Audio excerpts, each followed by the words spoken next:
You know, when you think about the bottom of the ocean, the crushing depths, the absolute darkness, you probably picture things that are, I don't know, ghostly and tiny. Translucent, almost fragile things. Exactly, fragile. But then the deep sea just throws out a true surprise, something that just completely upends that idea. Which is why the sheer scale of Alicella gigantea is so fascinating. Today, we're doing a deep dive into the largest known amphipod, a supergent crustacean that can reach up to 34 centimeters. That's 13 inches long, a 13-inch super shrimp. That's just massive for its kind. It is. Yeah. Our whole mission today is to unpack the source material and really understand how this creature thrives in Earth's deepest, most extreme environments. Right. It lives in the abyssal and even the hadal zone, so we're talking trenches, anywhere from about 4,800 to 7,000 meters down. And what's so striking is its color. It's just white. It is. Most deep-sea animals are red or orange, to hide. Yeah. But A. gigantea is this giant albino of the deep, which probably suggests it just doesn't have many visual predators to worry about down there. Okay, so let's unpack the history a bit. The species was first documented way, way back in the 1890s off the Canary Islands. That's right, by the expedition ship Princess Alice, which is, of course, where it gets its genus name, Alicella. Can you just imagine the surprise of those researchers pulling up a specimen this big over a century ago? Oh, absolutely. And here's where the science gets really, really interesting. A. gigantea is just a classic case of what we call abyssal gigantism.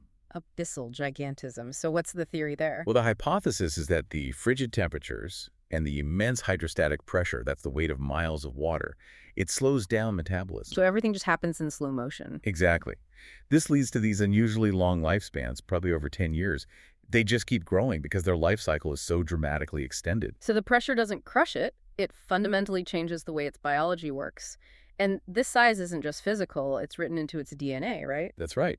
The sources mention an exceptionally large genome, around 34.79 gigabase pairs. What does a number that big even mean for us non-geneticists? I mean, for context, that is gargantuan compared to most typical invertebrates. The leading theory is that a whole genome duplication event occurred in its past. Basically, it doubled its own instruction manual. Which might have given it the genetic flexibility to get this big and handle that environment. Precisely. You know, analyzing a genome that enormous, finding that specific genetic event that requires some serious computational horsepower and high-level data processing. Oh, the amount of data is just staggering. And that's where really efficient solutions become critical. I mean, if you or your organization is wrestling with complex data, maybe needing help with AI training, automation, or software development, you should check out embersilk.com for your AI needs. They specialize in uncovering where AI agents can make the most impact for your business. That's embersilk.com. Right. But let's get back to the ocean floor. Yes. What's fascinating is its distribution. Even though we rarely see it, recent studies suggest this species is cosmopolitan. It could potentially inhabit 59% of the world's oceans. 59%. That completely reframes our understanding. So the deep trenches aren't as isolated as we thought. Exactly.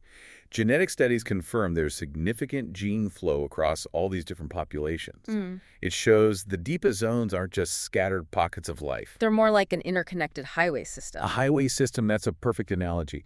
It allows these incredibly resilient organisms to spread globally. And what about how they live? I understand the adults are scavengers. That's right. They're primarily scavengers. They use their huge size to feed on carrion that drifts down, like a whale fall. Juveniles, though, they start smaller on bacteria and zooplankton debris. Speaking of bacteria, I saw that these hadal amphipods have large amounts of beneficial, almost probiotic gut microbiota. Why would a deep-sea scavenger need good gut bacteria? Well, that's a critical point for survival. In an environment where food is so scarce and intermittent, you might be waiting for one large meal to sink. Those gut microbes help them process food incredibly efficiently. Maximizing every last calorie. Exactly. Maximizing energy extraction, ensuring resilience in that high-pressure, low-nutrient world. So if we connect all this to the bigger picture, the vast reach, the genetic complexity, and just the sheer resilience of Alicella gigantea, it really proves that life finds a way to flourish, even in what we consider the most hostile corners of the planet. It really does. This one species shows us that the unexplored deep ocean is a dynamic, interconnected system just waiting to reveal its secrets. So what does this all mean for you listening? Well, consider this. If a creature this large and genetically complex can thrive in the most extreme, lightless trenches on Earth, just imagine the incredible biological breakthroughs that are waiting for us as we continue to explore the other 41% of its potential habitat. That's a whole universe of discovery waiting right below us. If you enjoyed this deep dive, please subscribe to the show. Hey, leave us a 5-star review if you can. It really does help get the word out. Thanks for tuning in.